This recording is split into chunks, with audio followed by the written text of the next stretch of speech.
De différentes personnes se repoussent réciproquement. Le tabou d'un roi est trop fort pour son sujet, car la différence sociale qui les sépare est trop grande. Mais un ministre peut assumer, entre l'un et l'autre, le rôle d'un intermédiaire inoffensif. Traduit du langage tabou dans celui de la psychologie normale, ceci veut dire: le sujet, qui redoute l'énorme tentation que peut présenter pour lui le contact avec le roi, peut supporter le commerce avec le fonctionnaire qui lui inspire moins d'envie et qu'il croit peut-être pouvoir égaler lui-même un jour.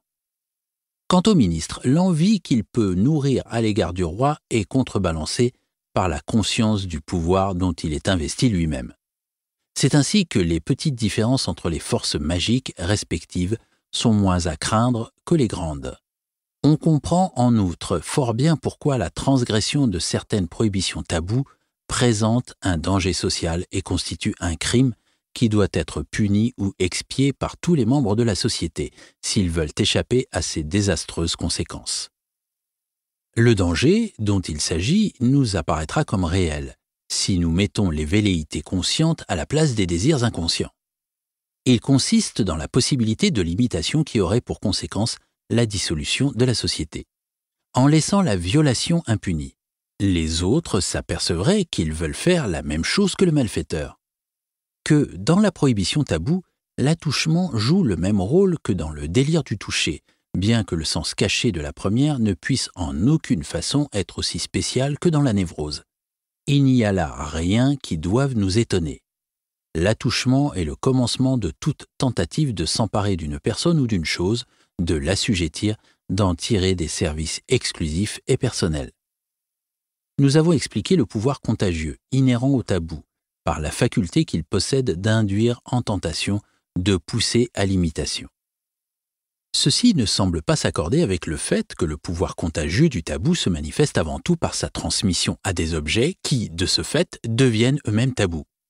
Dans la névrose, cette transmissibilité du tabou se reflète dans la tendance, que nous connaissons déjà, du désir inconscient à se fixer par voie d'association à des objets toujours nouveaux. Nous constatons ainsi qu'à la dangereuse force magique du mana correspondent deux forces plus réelles, à savoir celle qui rappelle à l'homme ses désirs défendus et celle, en apparence plus importante, qui le pousse à violer la prohibition au profit du désir. Mais ces deux forces se fondent de nouveau en une seule, si nous admettons que la vie psychique primitive est ainsi faite que l'éveil du souvenir touchant l'acte prohibé détermine l'éveil de la tendance à accomplir cet acte.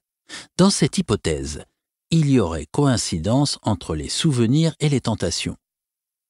On doit également admettre que lorsque l'exemple d'un homme ayant transgressé une prohibition égare un autre homme, en lui faisant commettre la même faute, c'est parce que la désobéissance à la prohibition s'est propagée comme un mal contagieux à la manière d'un tabou qui se transmet d'une personne à un objet et de cet objet à un autre.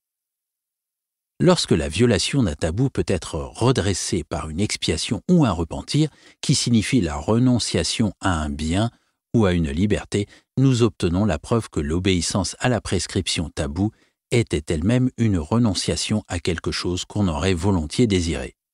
La non-observation d'une renonciation est expiée par une renonciation portant sur autre chose.